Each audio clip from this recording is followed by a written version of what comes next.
ការសងសឹកយ៉ាងសាហាវរបស់អ៊ីរ៉ង់ចំពោះការវាយប្រហារពីអាមេរិកនិងអ៊ីស្រាអែលបានធ្វើឲ្យប្រទេសជិតខាងរបស់ខ្លួនខឹងសម្បារយ៉ាងខ្លាំងរដ្ឋអារ៉ាប់នៅឈូងសមុទ្រពាក់បានព្យាយាមរារាំងការវាយប្រហាររបស់សហរដ្ឋអាមេរិកនិងអ៊ីស្រាអែលមកលើប្រទេសអ៊ីរ៉ង់ក៏ប៉ុន្តែឥឡូវនេះ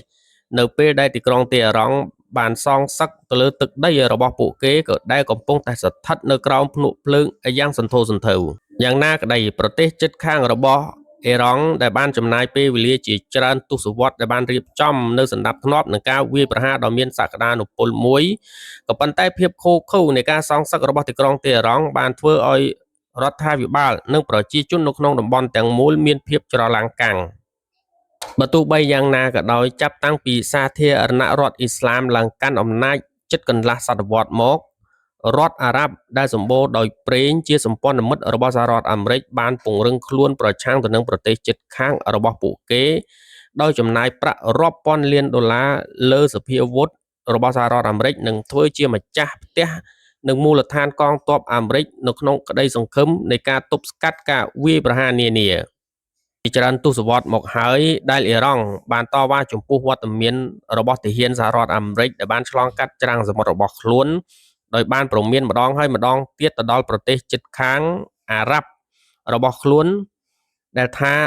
រដ្ឋដែលបានកាន់កាប់ទ្រព្យសម្បត្តិយោធាសហរដ្ឋអាមេរិកអាចត្រូវបានកំណត់គោលដៅនៅក្នុងករណីដែលមានការវាយប្រហាររបស់សហរដ្ឋអាមេរិកមកលើប្រទេសនេះយ៉ាងណាក្តីប្រធានាធិបតីសហរដ្ឋអាមេរិកលោកដូណាល់ត្រាំបាននិយាយថាមេដឹកនាំកំពូលរបស់ប្រទេសអ៊ីរ៉ង់គឺលោកអាយ៉ាតូឡាអាលីខាម៉ានីដែលត្រូវបានសម្លាប់នៅក្នុងការវាយប្រហារតាមដែនអាកាសមួយនៅក្នុងសប្តាហ៍នេះនិងមន្ត្រីកំពូលអ៊ីរ៉ង់ចំនួន49លែកផ្សេងទៀតរដ្ឋមន្ត្រីការពារជាតិរបស់សហរដ្ឋអាមេរិកបាននិយាយកាលពីថ្ងៃច័ន្ទថាការស្វែងរកនុយក្លេអ៊ែររបស់អ៊ីរ៉ង់និងឃ្លាំងអាវុធមីស៊ីលផ្លោងនិងយន្តហោះគ្មានមនុស្សបើកមិនអាចអត់ឱនបានតទៅទៀតទេជាការកត់ត្រាសម្គាល់នៅពេលដែលយោធារបស់សហរដ្ឋអាមេរិកបានចាប់ផ្ដើមប្រមូលទ្រព្យសម្បត្តិយោធានៅជិតប្រទេសអ៊ីរ៉ង់ក្នុងរយៈពេលប៉ុន្មានសប្តាហ៍កន្លងមកនេះទីក្រុងតេហ៍រ៉ង់បានព្រមានម្ដងហើយម្ដងទៀតថាការវាយប្រហាររបស់សហរដ្ឋអាមេរិកនឹងមិនត្រូវបានបំពេញដោយការអត់ធ្មត់ដូចគ្នាដែលវាបានបង្ហាញនៅក្នុងកំឡុងពេលសង្គ្រាមរយៈពេល12ថ្ងៃកាលពីរដូវក្តៅមុនដែលបានចាប់ដើមនៅពេលដែលអ៊ីស្រាអែលបានបើកការវាយប្រហារដ៏គួរឲ្យភ្ញាក់ផ្អើលលើប្រទេសអ៊ីរ៉ង់ដែលនៅទីបំផុតបានតាក់ទាញសហរដ្ឋអាមេរិកចូលមកផងដែរ